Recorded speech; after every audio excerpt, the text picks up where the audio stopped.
Veliko stvari se je ta teden dogajalo v tujini in tudi pri nas doma, pa tudi v medmrežju se je ogromno dogajalo, ne vem, koliko ste informirani. Dušan, Ja, živjo. smo malo prebrali, kaj si napisal, no. Ja, tako Tako da da, zdajle je tudi pri meni vse drugače, ko sem tole vključil zdajle, a ne, ker ne vključim, ja, ko ne vključim ravno vsak trenutek, ne vključujem tega in je bilo, in zdajle en zaslon manjka, koledar manjka, nastavitve, ampak gledajte, nekaj še kar dela, a ne. Ker ko imaš e-mail, je identiteta, a ne, in zdaj to je povsod prijavljen.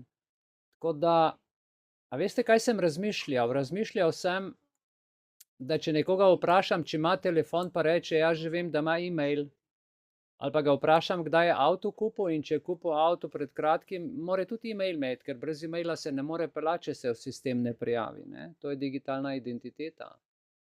In ko naredijo genocid digitalne identitete, potem, a veste, vzamejo vse, ne moreš se v banko priključiti, ne moreš e-mailov prebrati.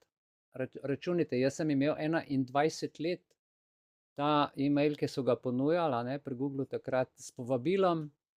In to je pač trajalo 21 let in kjerkoli si se kaj prijavljal, si se prijavil z elektronskim naslovom. Ne glede na to, ali je to banka, ali je to portal, ali je to kakšno naročilo, ali je bil to Amazon, ali karkoli. Predstavljajte si, kam vse ste se že vi vse prijavljali.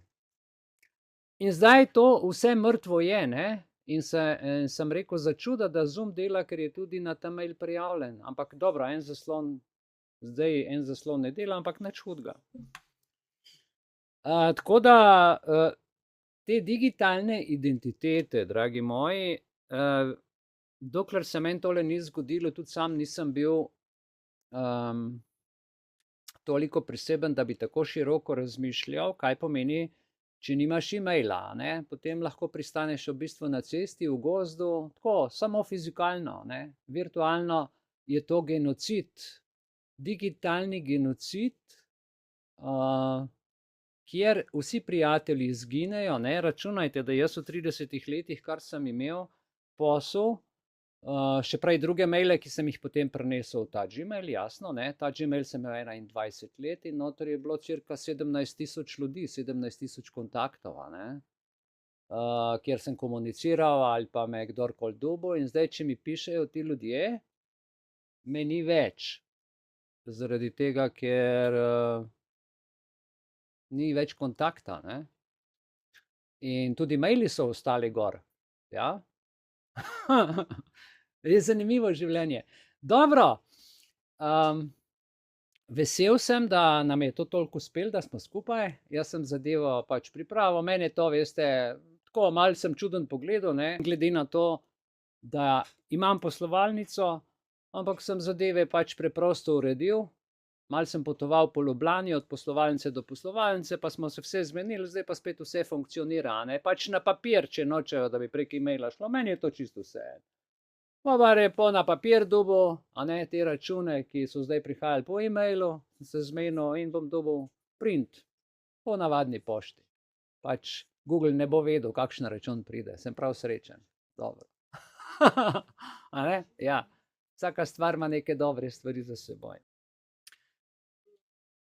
Tako, ura je 19:05, zaradi tega uvodnega govora oziroma te informacije, tako da vsi tisti, ki ste danes z nami, da boste vedeli, da so mi osnovni e-mail zablokirali, ne. Že prej enega, kjer sta bila oba povezana, tako kot kamor si lahko, recimo, če geslo pozabiš, ti pošljajo na drug mail neko kodo ali pa link, da se prijaviš, ni problem. Ampak so oba maila zablokirali, tako da, ko pa nimaš tega, pa ne onega, ne, je pa zadeva drugače. V redu. Danes, dragi moji, 15. februarja 2025 smo 193 skupaj na našem srečanju. Stvari se odvijajo, vztrajni smo, tako kot so drugi vztrajni. In jaz imam, bom rekel, takšno vztrajnost zelo rad, zaradi tega, ker to nekaj pomeni. Nekaj pove o meni, pove tudi o vas. In seveda, glede na to, da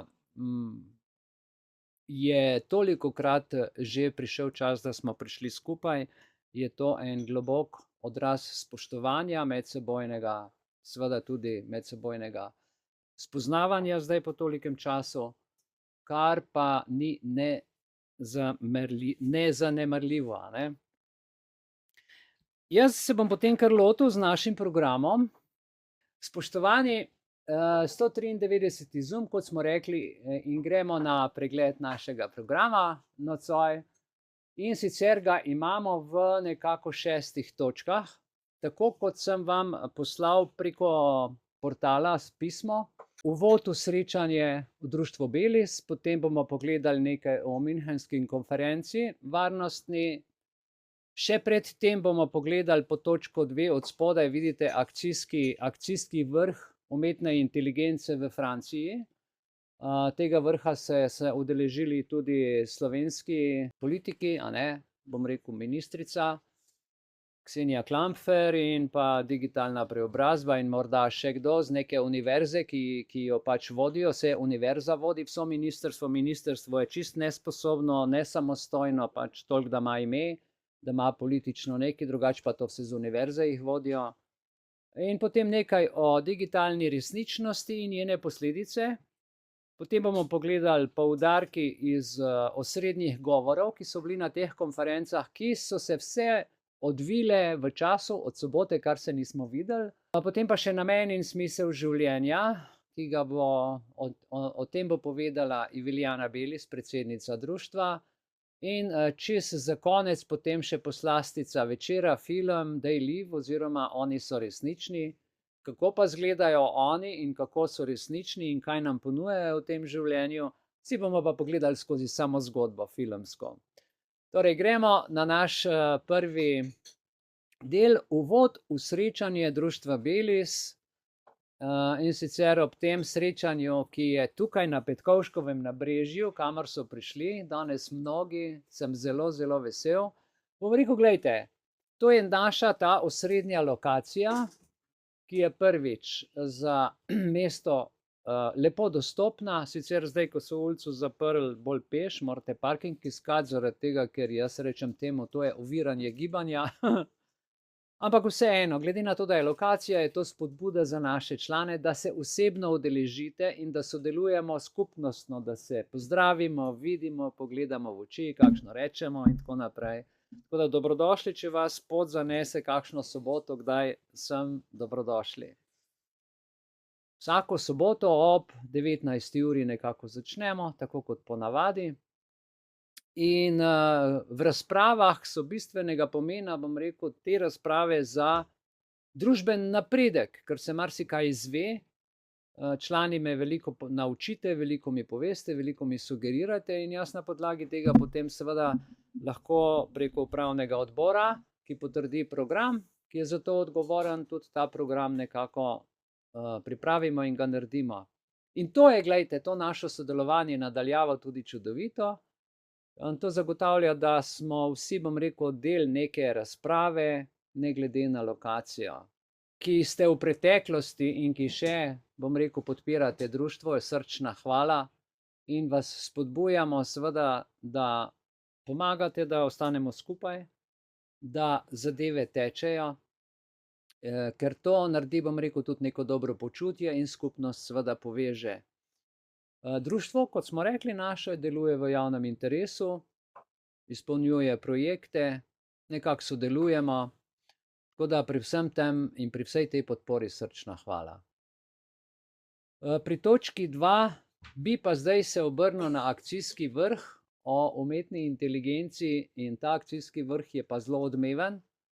Boste videli, zakaj. To je bilo v Franciji, kjer se je zbralo ogromno ljudi, umetna inteligenca je zdaj postala hit, konkurenčnost med narodi narašča, Kitajci svojo inteligenco, Amerikanci svojo, Rusi svojo, še katerekoli države, tudi ene delajo svojo, in seveda Evropska unija se je tudi odločila, da bo 200 milijard evrov, kar pomeni na državljana Evropske unije 444,44 centov evrov na državljana, zato da bomo mi podpirali to socialno revščino umetne inteligence, ki ne rabi nobenega papirja, ki ne rabi po nobenih uradih, ampak tam predsednica Evropske komisije reče 200 milijard in umetna inteligenca dobi to podporo. Mi, ki pa živimo, rabimo pa delati čarobne kroge od vrat do vrat in hoditi ne vem kje vse. Ne. Ok, če gremo zdaj na vrh, ki je potekal, gledajte, 10. To se pravi, mi smo se na zadnje videli 8. To se je dogajalo pa 10. in 11. februarja v Parizu, v Grand Palais v Franciji. In to prestižno, bom rekel, prizorišče je gostilo številne voditelje iz vsega sveta, ki so razpravljali o ključni vlogi prav umetne inteligence v sodobni družbi. In to, kaj je bilo, to so bili seveda predstavniki držav, podjetij, civilne družbe. Glejte, raznolik nabor glasov je zagotovil obsežne razprave, kot vidite na zaslonu, o posledicah umetne inteligence v različnih sektorjih. To, da je Slovenija bila tudi tam, o tem bom povedal pa več kasneje. In razprave, vse te so bile osredotočene predvsem na preoblikovanje trga dela. Jaz sem pred 3 leti prebral poročilo, kaj pomeni, ko je ta inteligenca prihajala ven, so naredili analizo, da kdo vse bo v 2 do 3, 4 letih ostal brez službe.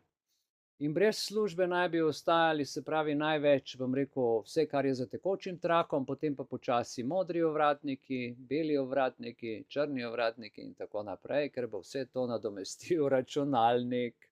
Varnostna tveganja, ki so povezana z umetno inteligenco, vključno z grožnjami zasebnosti podatkov in kibernetska varnost, je bilo pa tukaj glede tega največ izpostavljeno. In zdaj, da bo umetna inteligenca varna, seveda je treba take ljudi, kot sem jaz ali pa ti, seveda blokirati, ker mi smo pa nevarni za umetno inteligenco. Ja, potreba po preglednih predpisih, zdaj umetna inteligenca bo tudi predpis dobila in ga je že dobila in ki je stopil v veljavo pred kratkim, mislim, da 3 tedne nazaj, za zaščito pravic posameznikov, ker se jim je to zdelo na sami konferenci bistveno.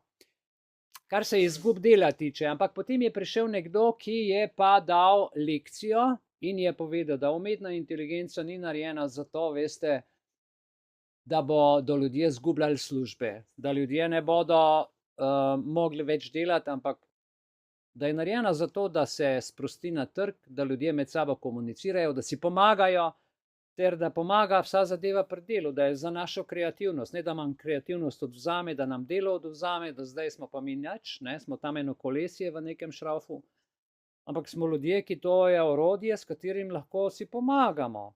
In zdaj Evropa ima tle problem, ker nadzira to z blokiranjem, odvzemanjem možnosti, država si lasti, bom rekel, računalnike in vso bom rekel, to inteligenco, namesto da bi to dali ljudem za uporabo, ker je to narejeno za ljudi.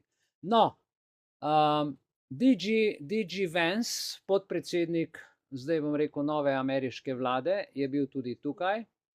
In to moram reči, da je bilo to neuradno srečanje. To so ti ljudje dobivajo neuradno, neformalno. In na neformalnih srečanjih se marsikaj dogaja, v bistvu veliko več kot na formalnih srečanjih, kjer jih spremljajo mediji pa televizije. To je bil pa nek sejem, neka tržnica umetne inteligence, neformalno. In pol to prinesejo, bom rekel, v vsak svojo državo in začnejo implementirati. In ne glede na to, kako to nastaja, pol naenkrat iz tega nastane zakon. Pa nobeni nas vpraša, mi to rabimo, kako bi to uporabljali, kakorkoli. Ampak več o tem poslušajte zdaj, bom rekel, tale govor. Jaz sem ga prevedel za vse nas in evo, tole dobro prisluhnite, kako poučuje ta gospod Evropejce, kaj je umetna inteligenca. The kind introduction, and I want to start by thanking President Macron for hosting the event and, of course, for the lovely dinner last night. During the dinner, President Macron looked at me and asked if I would like to speak, and I said, Mr. President, I'm here for the good company and free wine, but I have to earn my keep today. And I, of course, want to thank Prime Minister Modi for being here and for co-hosting the summit, for all of you for participating. And I'm not here this morning to talk about AI safety, which was the title of the conference a couple of years ago. I'm here to talk about AI opportunity. When conferences like this convene to discuss a cutting-edge technology, oftentimes I think our response is to be too self-conscious, too risk-averse. But never have I encountered a breakthrough in tech that so clearly calls us to do precisely the opposite. Now, our administration, the Trump administration, believes that AI will have countless revolutionary applications in economic innovation, job creation, national security, healthcare, free expression, and beyond. And to restrict its development now will not only unfairly benefit incumbents in the space, it would mean paralyzing one of the most promising technologies we have seen in generations. Now, with that in mind, I'd like to make 4 main points today. Number 1, this administration will ensure that American AI technology continues to be the gold standard worldwide, and we are the partner of choice for others, foreign countries, and certainly businesses as they expand their own use of AI. Number 2, we believe that excessive regulation of the AI sector could kill a transformative industry just as it's taking off, and will make every effort to encourage pro-growth AI policies. And I like to see that deregulatory flavor making its way into a lot of the conversations this conference. Number 3, we feel very strongly that AI must remain free from ideological bias, and that American AI will not be co-opted into a tool for authoritarian censorship. And finally, number 4, the Trump administration will maintain a pro-worker growth path for AI, so it can be a potent tool for job creation in the United States. And I appreciate Prime Minister Modi's point. AI, I really believe, will facilitate and make people more productive. It is not going to replace human beings. It will never replace human beings. And I think too many of the leaders in the AI industry, when they talk about this fear of replacing workers, I think they really miss the point. AI, we believe, is going to make us more productive, more prosperous, and more free. The United States of America is the leader in AI, and our administration plans to keep it that way. The U.S. possesses all components across the full AI stack, including advanced semiconductor design, frontier algorithms, and, of course, transformational applications. Now, the computing power this stack requires is integral to advancing AI technology. And to safeguard America's advantage, the Trump administration will ensure that the most powerful AI systems are built in the U.S. with American-designed and manufactured chips. Now, just because we're the leader doesn't mean we want to or need to go it alone, of course. And let me be emphatic about this point. America wants to partner with all of you. And we want to embark on the AI revolution before us with a spirit of openness and collaboration. But to create that kind of trust, we need international regulatory regimes that fosters the creation of AI technology rather than strangles it. And we need our European friends in particular to look to this new frontier with optimism rather than trepidation. Now, the development of cutting-edge AI in the U.S. is no accident. By preserving an open regulatory environment, we've encouraged American innovators to experiment and to make unparalleled R&D investments.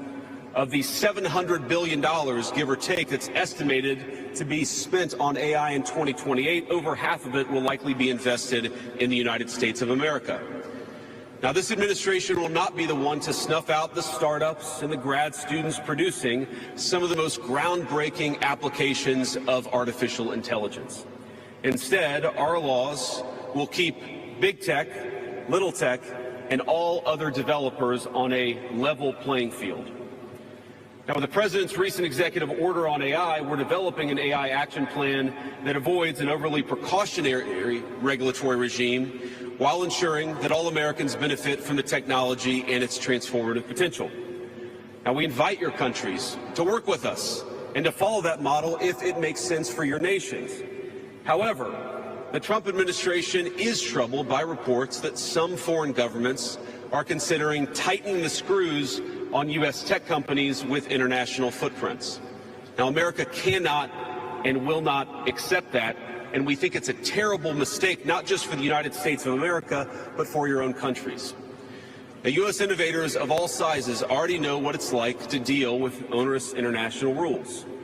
Many of our most productive tech companies are forced to deal with the EU's Digital Services Act and the massive regulations it created about taking down content and policing so-called misinformation. And of course, we want to ensure the internet is a safe place, but it is one thing to prevent a predator from preying on a child on the internet, and it is something quite different to prevent a grown man or woman from accessing an opinion that the government thinks is misinformation. Meanwhile, for smaller firms, navigating the GDPR means paying endless legal compliance costs or otherwise risking massive fines. Now, for some, the easiest way to avoid the dilemma has been to simply block EU users in the first place. Is this really the future that we want, ladies and gentlemen? I think the answer for all of us should be no. Now, there's no issue where we worry about more than regulation when it comes to energy. And again, I appreciated the comments of so many at the conference because they recognize that we stand now at the frontier of an AI industry that is hungry for reliable power and high-quality semiconductors. Yet too many of our friends are deindustrializing on the one hand and chasing reliable power out of their nations and off their grids with the other. The AI future is not going to be won by hand-wringing about safety. It will be won by building, from reliable power plants to the manufacturing facilities that can produce the chips of the future.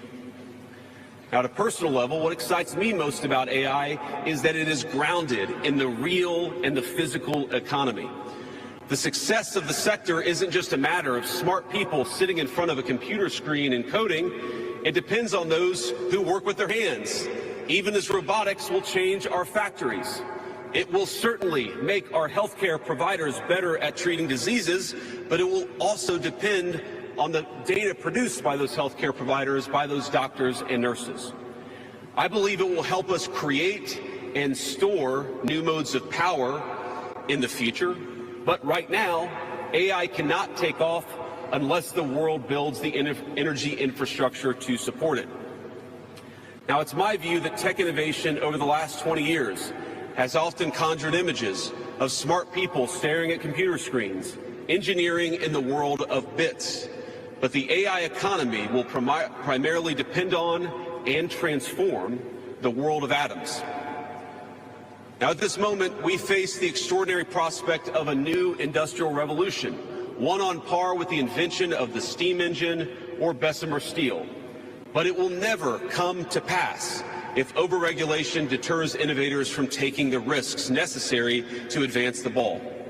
Nor will it occur if we allow AI to become dominated by massive players looking to use the tech to censor or control users' thoughts.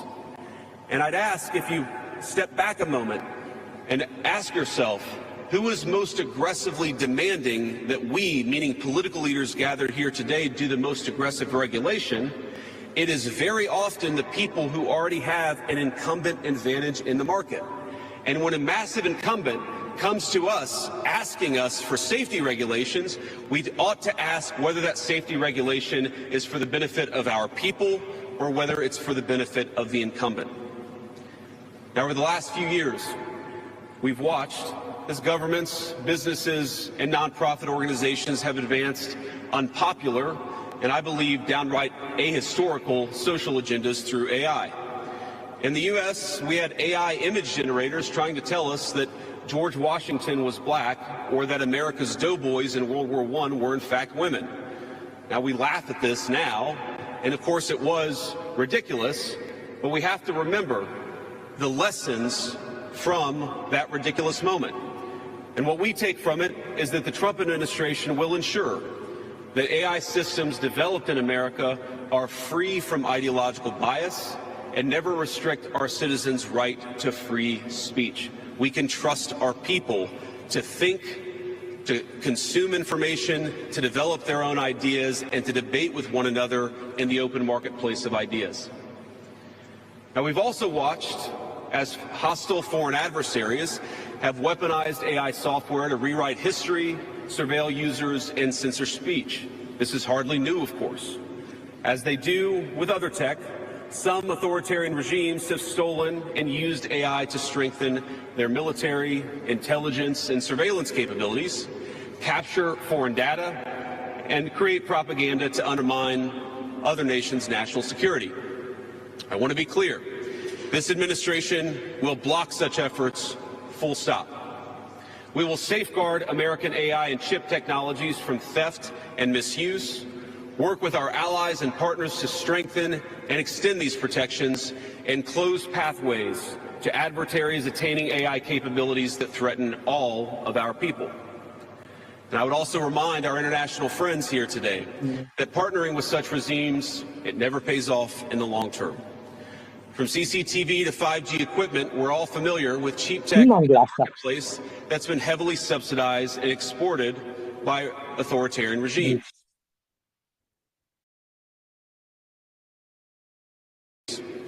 But as I know, and I think some of us in this room have learned from experience, partnering with them means chaining your nation to an authoritarian master that seeks to infiltrate, dig in, and seize your information infrastructure.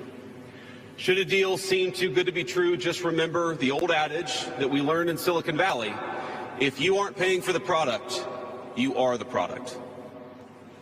Finally, this administration wants to be very clear about one last point. We will always center American workers in our AI policy.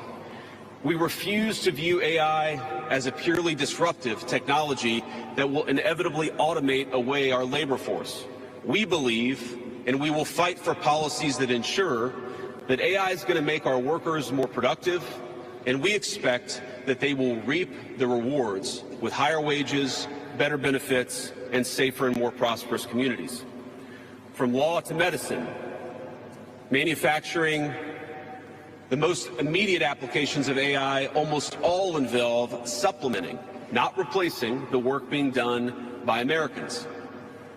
Now, combined with this administration's worker-first approach to immigration, we believe that a U.S. labor force prepared to use AI to its fullest extent will instead attract the attention of businesses that have offshored some of these roles.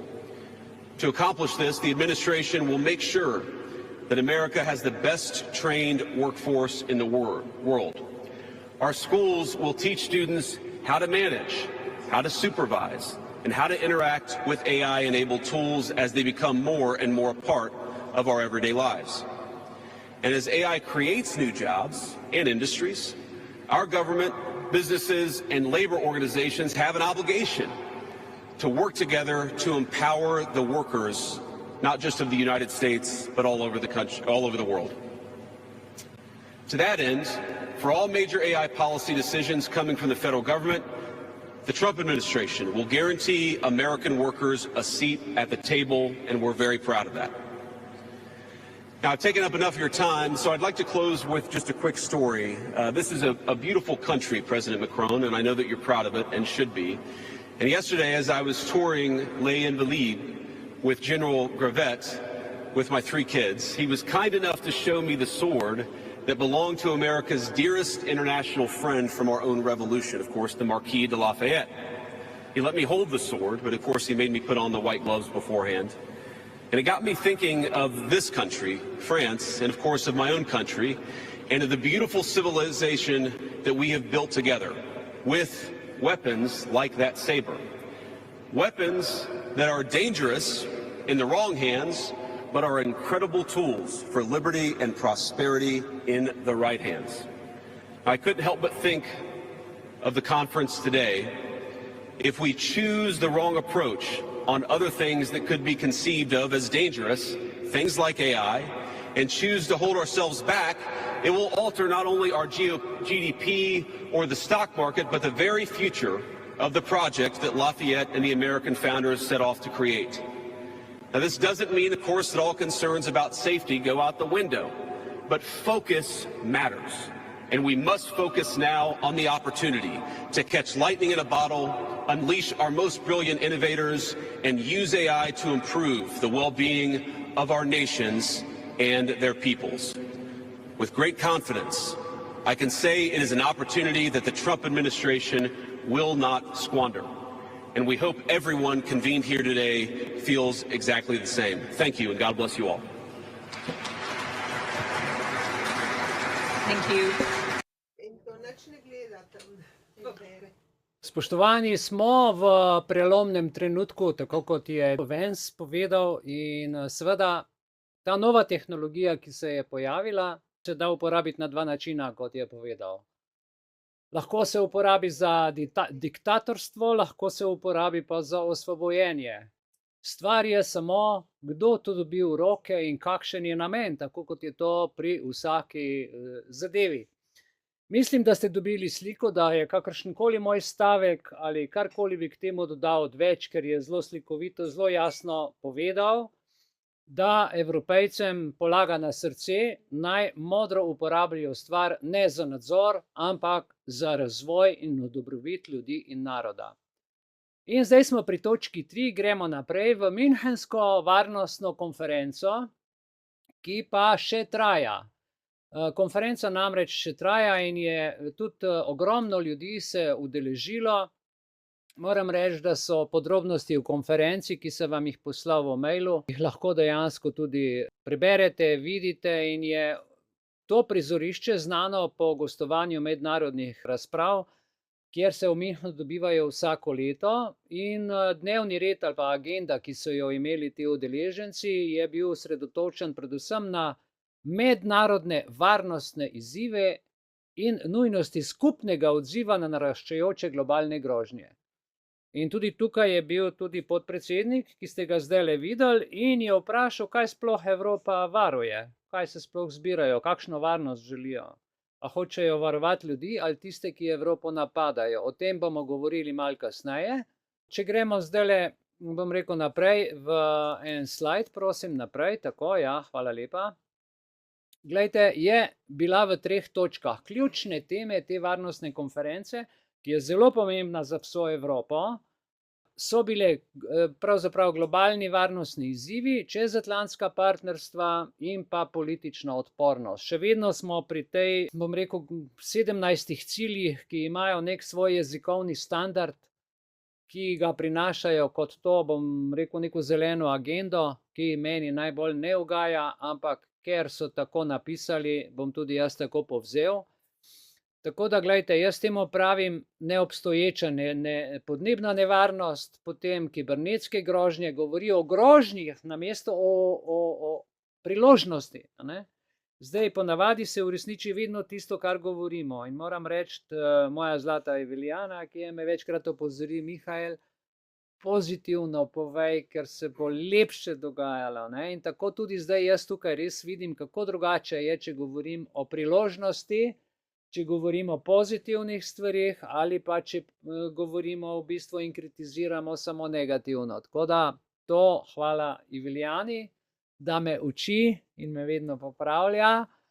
In poglejte, te različne perspektive, ki se dogajajo skozi vse to, so pripeljale do močnih dialogov na tej konferenci in pa govorijo o teh nekih obrambnih strategijah, ki v bistvu sploh nimajo smisla, zato ker si sami delajo posel, da upravičijo svoj budžet, svoj denar in svoj lasten obstoj. Ne? Morajo narediti kaos, morajo narediti migrante, mora tu pa tam kakšna nesreča se zgoditi, da pride policija, vojska, pa da se nekaj dogaja. Sicer, gledajte, če bi mi živeli normalno življenje, teh stvari sploh ne potrebujemo. Ne? Teh ljudi pa tudi ne, teh pijavk finančnih tudi ne. Vse bi lahko šlo v razvoj, v stanovanje, v razvoj mladih družin in tako naprej. Kar se čezatlantskih partnerstev tiče, gre za globalno stabilnost, zato ker svet se zdaj fragmentira. Po ameriški novi vladi se svet zelo fragmentira. Zdaj se dogajajo stvari, da gre vsak na svoje, vsak svoje želi doseči. Kot ste slišali, pri umetni inteligenci se razpravlja, kdo bo imel več podatkov, kdo bo glaven. In da češ, da je zdaj podatek tvoj ali moj, vsak podatek vreden več kot zlato, in da je to baje novo olje. Ne? Novo olje, nov bencin, novo gorivo. Za vse tiste, ki bodo zraven. In pa tukaj govorijo o politični odpornosti. Zdaj veste, kako bom jaz rekel, politika je takšna, kot je. Mi imamo politično demokracijo, kjer vlada par ljudi, recimo v Sloveniji, in si prisvaja vse naše glasove, kdo lahko voli, kdo ne sme voliti, koga bodo blokirali, koga bodo zaprli, če bo kaj preveč govoril. Ljudstvo ima glas ali ga nima glas, ima, če se strinja, nima ga, če se ne strinja, kar je absolutno nesprejemljivo v tem sodobnem času. To se pravi, smo leta 2025. Jaz in vi smo toliko stari in takšnih stvari še nismo doživljali, ki jih doživljamo zadnjih 5 let. Sicer je bilo vse skrito, dokler ni privrelo s tem covidom na dan, kjer se je dejansko pokazal grd karakter in grd namen, ki so ga pripravljali 50, 60, 70 ali pa celo več let. Ne. Ja, in če gremo do te konference, zdaj le tukaj, kaj so bili poudarki osrednjih govorov, pa bi z vami želel podeliti sledeče.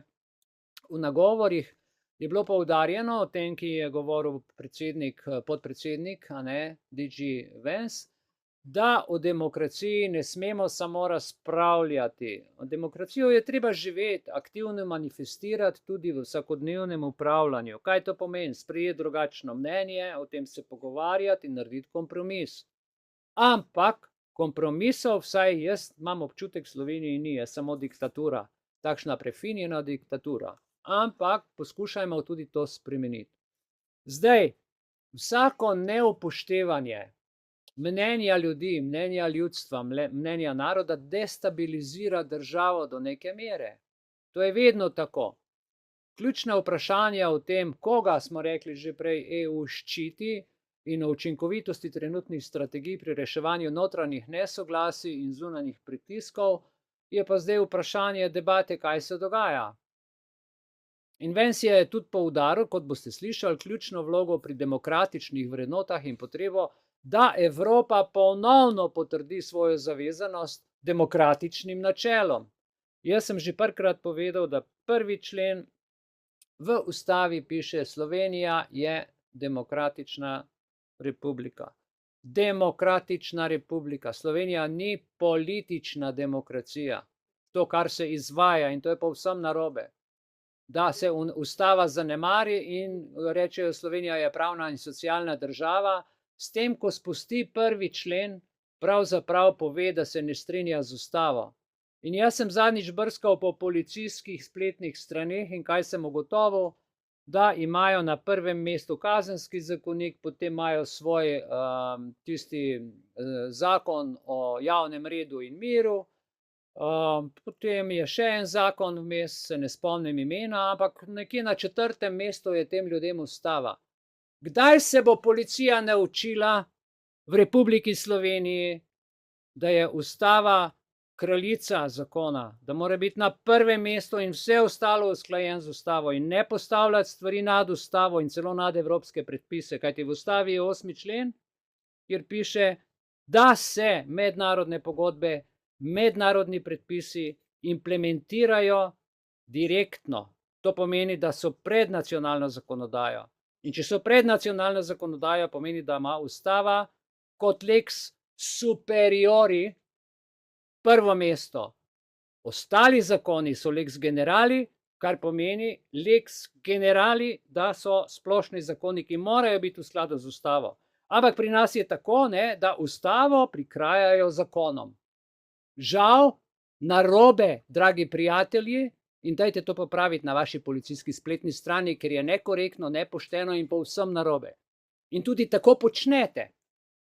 Ker si domišljate, da je zakon nad ustavo in nad celimi evropskimi predpisi in da ste vi glavni šerifi v tej deželi. Ne, mi vas plačamo zato, da varujete življenja in premoženja ljudi in ne, da je vas strah, ampak vas bi moglo biti strah nas in se zato skrivate, kar je popolnoma nepošteno in nepravilno in prav je, da se v državnem zboru enkrat temu naredi konc.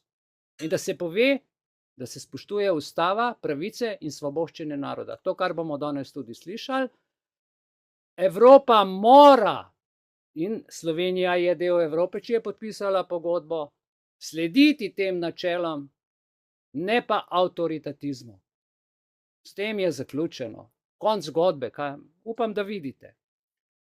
No, preden gremo na video, ki vam ga bom pokazal, so se v Evropi pojavili zaskrbljujoči trendi, kot so volilne nepravilnosti, to nam je vsem poznano.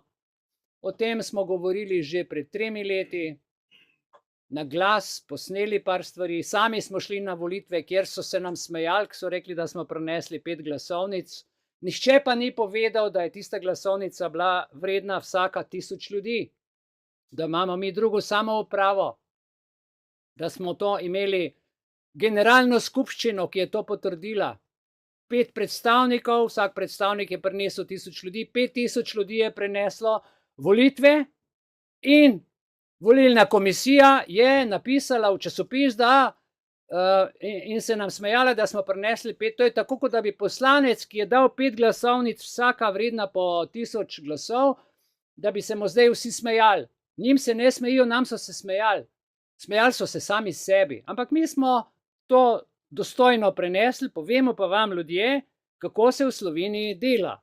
Ne spoštuje se ustava, mi smo to naredili v skladu z zakoni, v skladu z ustavo in v skladu s statutom društva. Tako kot je v državnem zboru tudi imajo svoj red. In kot narod imamo to pravico narediti. Če nas je 5800 v društvu in če je to 5 poslancev, ki jih je skupščina potrdila in če vsakemu pripada 5000 glasov, potem smo lahko upravičeno dali vlogo za kandidaturo. In potem seveda so plačani novinarji, ki teh stvari ne razumejo, ki prava ne razumejo in napišejo neumnosti, ki se še danes po časopisu vrtijo in tle se vidi, kako so ti ljudje neumni, kako so neizobraženi in kakšne stvari, ki bojo šle v zgodovino, ko se bojo potem kasneje ljudje smejali vsem tem naivnežem. In politikom in vsem tem spodbojevalcem, ki so takšno demokracijo si upali objaviti.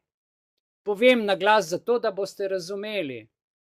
Sedaj pa seveda predlagam še boljši govor, kot sem jaz tole zdajle povedal, da poslušamo ta hud, mega, res mega govor. Prisluhnite, vzemite si čas, 16 minut traja, ampak pove vse. Tako da, evo, gremo.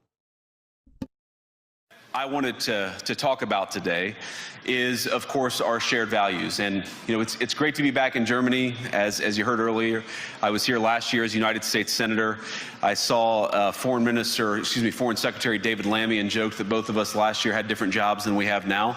But now it's time for all of our countries, for all of us who have been fortunate enough to be given political power by our respective peoples, to use it wisely to improve their lives. And I want to say that, you know, I was fortunate in my time here to spend some time outside the walls of this conference over the last 24 hours. And I've been so impressed by the hospitality of the people, even as, of course, as they're reeling from yesterday's horrendous attack. And the first time I was ever in Munich was with my wife, actually, who's here with me today, on a personal trip.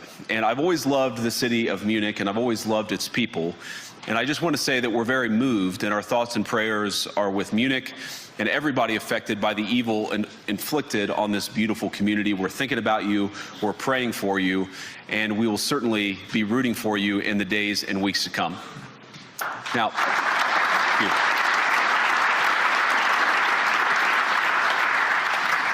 I hope that's not the last bit of applause that I get, but we gather at this conference, of course, to discuss security, and normally we mean threats to our external security. I see many great military leaders gathered here today.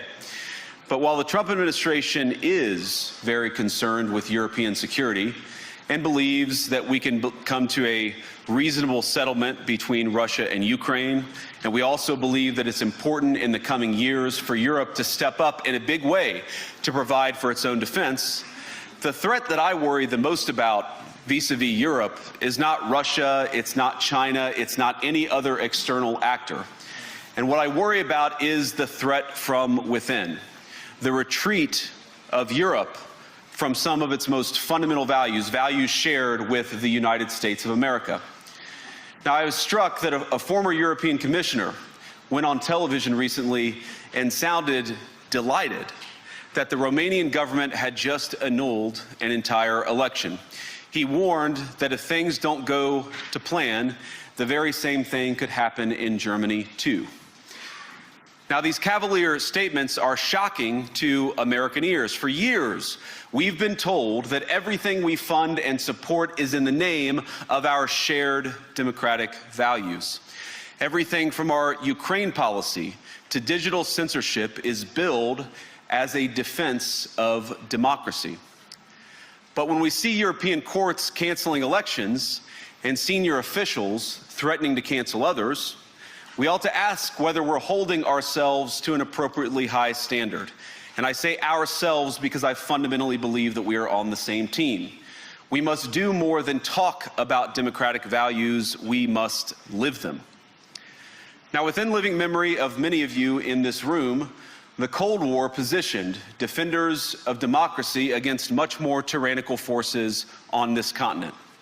And consider the side in that fight that censored dissidents, that closed churches, that canceled elections. Were they the good guys? Certainly not. And thank God they lost the Cold War. They lost because they neither valued nor respected all of the extraordinary blessings of liberty. The freedom to surprise, to make mistakes, to invent, to build. As it turns out, you can't mandate innovation or creativity, just as you can't force people what to think, what to feel, or what to believe. And we believe those things are certainly connected. And unfortunately, when I look at Europe today, it's sometimes not so clear what happened to some of the Cold War's winners. I look to Brussels, where EU commissars warn citizens that they intend to shut down social media during times of civil unrest the moment they spot what they've judged to be, quote, hateful content. Or to this very country, where police have carried out raids against citizens suspected of posting anti-feminist comments online as part of, quote, combating misogyny on the internet, a day of action. I look to Sweden, where 2 weeks ago the government convicted a Christian activist for participating in Koran burnings that resulted in his friend's murder. And as the judge in his case chillingly noted, Sweden's laws to supposedly protect free expression do not, in fact, grant, and I'm quoting, a free pass to do or say anything without risking offending the group that holds that belief. And perhaps most concerningly, I look to our very dear friends, the United Kingdom, where the backslide away from conscience rights has placed the basic liberties of religious Britons in particular in the crosshairs. A little over 2 years ago, the British government charged Adam Smith Connor, a 51-year-old physiotherapist and an Army veteran, with the heinous crime of standing 50 meters from an abortion clinic and silently praying for 3 minutes. Not obstructing anyone, not interacting with anyone, just silently praying on his own. And after British law enforcement spotted him and demanded to know what he was praying for, Adam replied simply, it was on behalf of the unborn son he and his former girlfriend had aborted years before. Now, the officers were not moved. Adam was found guilty of breaking the government's new buffer zones law, which criminalizes silent prayer and other actions that could influence a person's decision within 200 meters of an abortion facility. He was sentenced to pay thousands of pounds in legal costs to the prosecution. Now, I wish I could say that this was a fluke, a one-off crazy example of a badly written law being enacted against a single person. But no, this last October, just a few months ago, the Scottish government began distributing letters to citizens whose houses lay within so-called safe access zones, warning them that even private prayer within their own homes may amount to breaking the law. Naturally, the government urged readers to report any fellow citizen suspected guilty of thought crime. In Britain and across Europe, free speech, I fear, is in retreat. And in the interest of comedy, my friends, but also in the interest of truth, I will admit that sometimes the loudest voices for censorship have come not from within Europe, but from within my own country, where the prior administration threatened and bullied social media companies to censor so-called misinformation. Misinformation like, for example, the idea that coronavirus had likely leaked from a laboratory in China. Our own government encouraged private companies to silence people who dared to utter what turned out to be an obvious truth. So I come here today not just with an observation, but with an offer. And just as the Biden administration seemed desperate to silence people for speaking their minds, so the Trump administration will do precisely the opposite, and I hope that we can work together on that. In Washington, there is a new sheriff in town, and under Donald Trump's leadership, we may disagree with your views, but we will fight to defend your right to offer it in the public square, agree or disagree.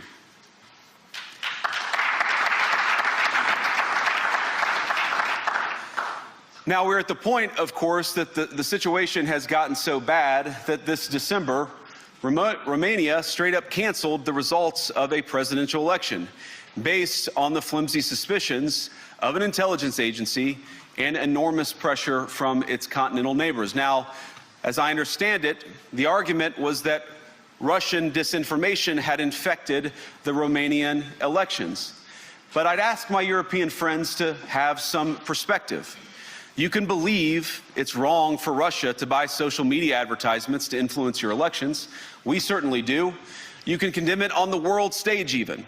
But if your democracy can be destroyed with a few $100,000 of digital advertising from a foreign country, then it wasn't very strong to begin with. Now, the good news is that I happen to think your democracies are substantially less brittle than many people apparently fear. And I really do believe that allowing our citizens to speak their mind will make them stronger still.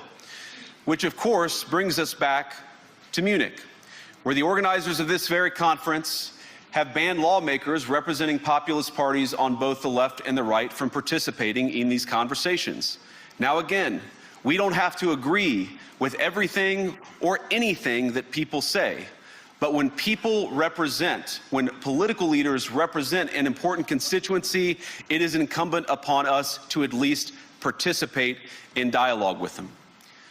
Now, to many of us on the other side of the Atlantic, it looks more and more like old entrenched interests hiding behind ugly Soviet-era words like misinformation and disinformation, who simply don't like the idea that somebody with an alternative viewpoint might express a different opinion or, God forbid, vote a different way or, even worse, win an election.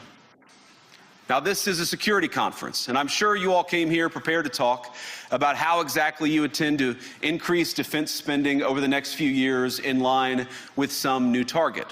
And that's great, because as President Trump has made abundantly clear, he believes that our European friends must play a bigger role in the future of this continent.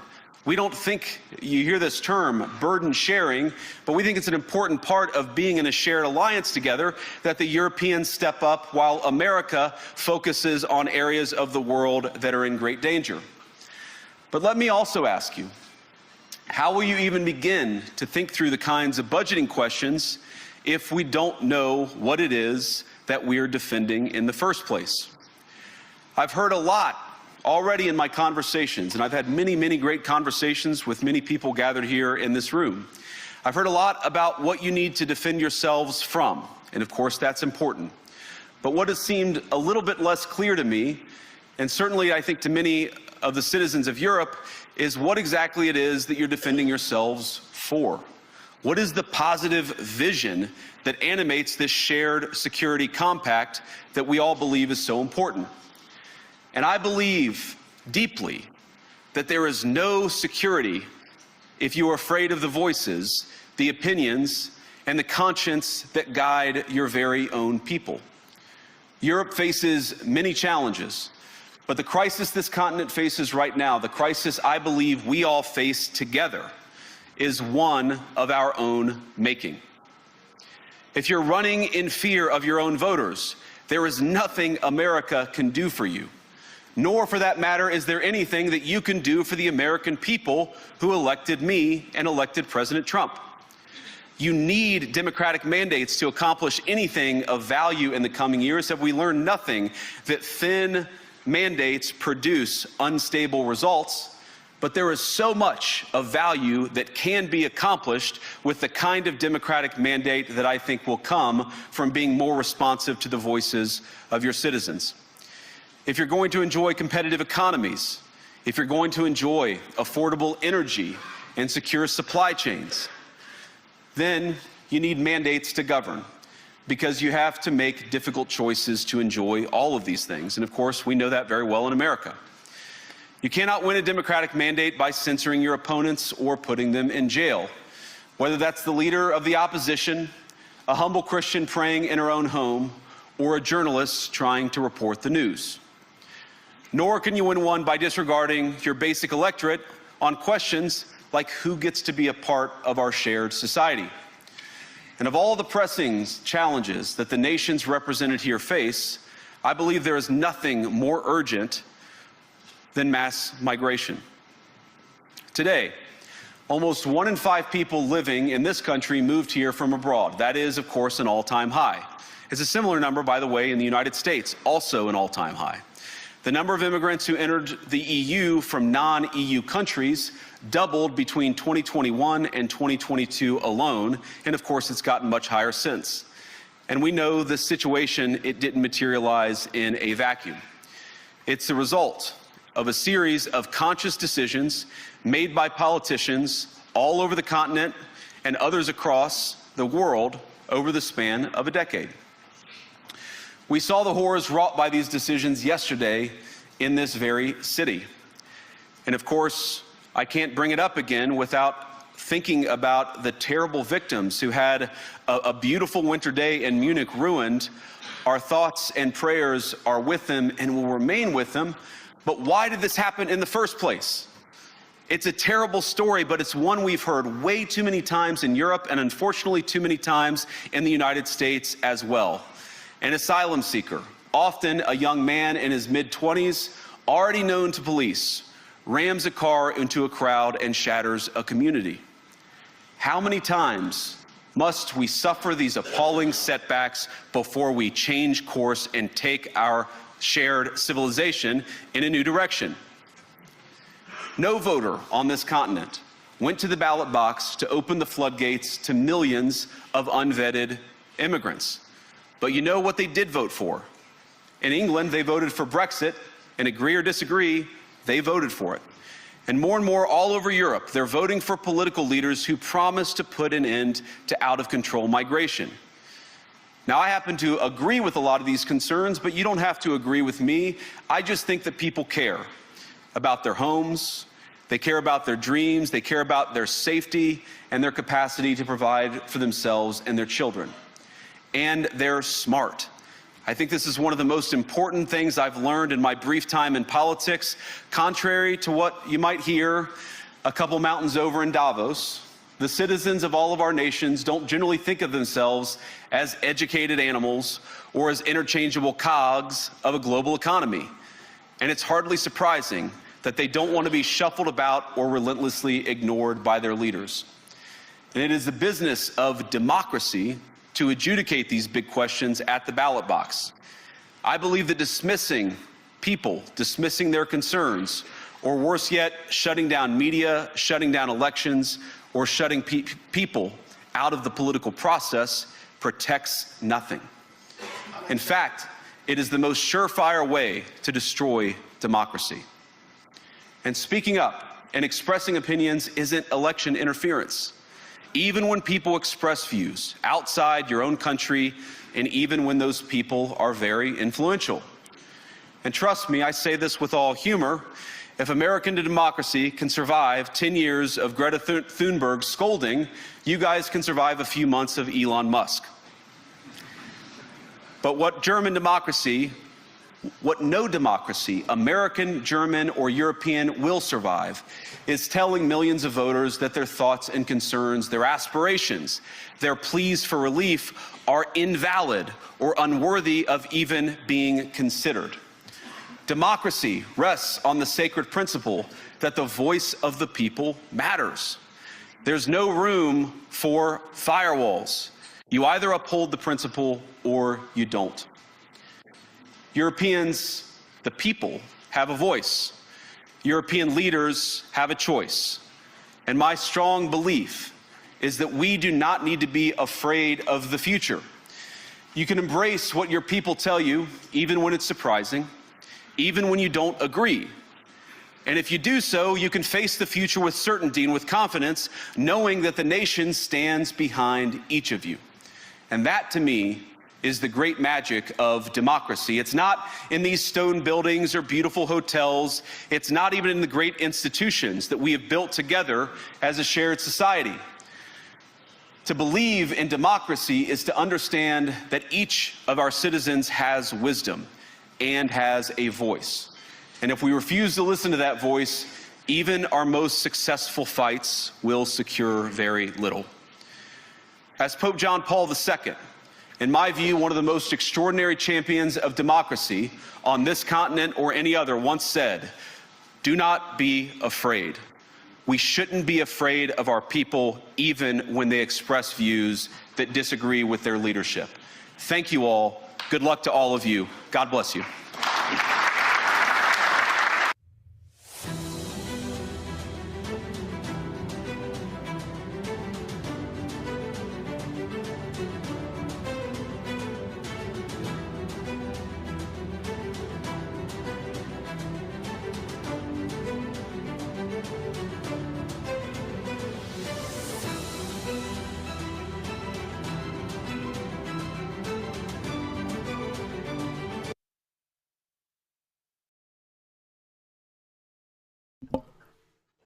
Upam, da vam je kakšna beseda segla v dno srca, v dušo in da v bistvu nas pride Amerika, bom rekel, sem na evropska tla učiti demokracije, ki jo je prenesla pravzaprav v Ameriko, je dovolj žalostno. Ko sem gledal obraze, ki jih je kamera pokazala, raznih militantnih nasmeškov in drugih političnih izrazov, sem si svoje mislil in te misli bomo držal zase. Mi pa gremo naprej. Gremo na digitalno resničnost in njene posledice.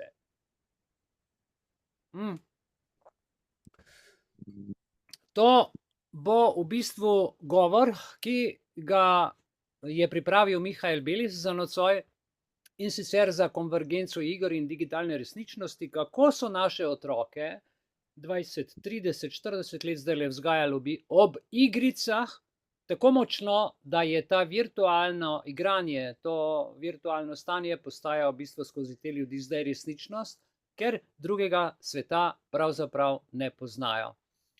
Gre tukaj za etične pomisleke seveda in bomo razpravljali o teh etičnih posledicah, bom povedal nekaj teh stvari, zlasti o potencialu zasvojenosti in brisanju meje med realnostjo in izmišljenim okoljem. Torej, to bo neka ključna rdeča nit in seveda, kako to vpliva na življenjski slog in kakšni kulturni premiki se dogajajo, in takšnim premikom smo ta hip ravno priče, smo v centru tega dogajanja. Mislim tudi, da smo v zgodovinskem prelomnem trenutku, ko se bo marsikaj pokazalo, še marsikaj tudi dogajalo. Namreč kulturna dinamika se zaradi digitalnih inovacij, kot smo videli, hitro razvija in ustvarja priložnosti za kreativno izražanje kot izzove, kot izzive pri ohranjanju tradicionalnih kulturnih identitet. Ampak več o tem, kot sem rekel, kasneje.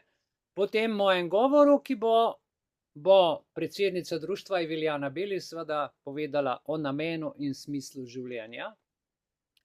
Mene pa je kot za začuda prosila, naj tokrat jaz v pismu zapišem, kaj si mislim o tej stvari pod njenim imenom, ona bo pa tukaj svoje povedala, tako kot bo. In sem seveda mogel raziskovati globoka eksistencialna vprašanja v zvezi s človeško izkušnjo, življenjskimi vprašanji, kako sredi življenjskega kaosa in vsega, kar se dogaja, še vseeno najti smisel, najditi mir, najditi sebe, ker to niso samo filozofska vprašanja, to niso samo teološka vprašanja, to ni samo vprašanje, ko sebe vprašaš, kako bom zmogel nekaj narediti, ker so te stvari, ki so virtualne, postale nekako del resničnosti in seveda, ko udariš po tipki, ne, se ta resničnost prenese v digitalno enoto, zdaj je to e-mail, ali je to sporočilo, ali je to karkoli drugega. Tako smo zdaj na to v bistvu navezani. In posamezniki, ker marimo, bom rekel, v kompleksnosti življenja in gojimo občutek pripadnosti do izpolnjenosti. V tej smeri mislim, da je sodelovanje Društva Belis v vseh teh tematikah, ki jih nocoj predstavljamo, ključno, ker za rast društva, posebej izpostavljam naše društvo Belis, nam pomaga vsem članom, da se počutimo cenjeni, da se počutimo sprejeti, da prispevamo k splošnim ciljem sodobne družbe, če tudi z nekoliko drugačnim mnenjem, kakor smo slišali tudi že prej. In pa še pri zadnji točki, torej bomo si potem seveda pogledali film They Live, oni živijo, ali lahko rečemo tudi oni so resnični. In kar je povedal, zapisal Roddy Piper, ki je rekel, They Live, oni so resnični, je v bistvu dokumentarni film. To ni film, ampak je dokumentarni film, ki nosi ime fikcije, ki ga pač dojemamo kot film, in če je iz leta 1988, so ljudje takrat absolutno vse to drugače dojemali. Dejansko pa je napoved v filmu, kot boste videli, za leto 2025. In kako so leta 1988 napovedali to leto 2025, boste ocenili skozi film sami in se ob gledanju o tem tudi prepričali. Zaenkrat, za ta uvodni del, hvala lepa za vašo pozornost. Naredimo kratko pauzo, potem bom pa jaz o otroških računalniških igricah povedal, kako so spremenile danes svet, da pristajamo v digitalnem svetu v kompletu. Torej se vidimo čez 10 minut. Hvala lepa za pozornost in se vidimo.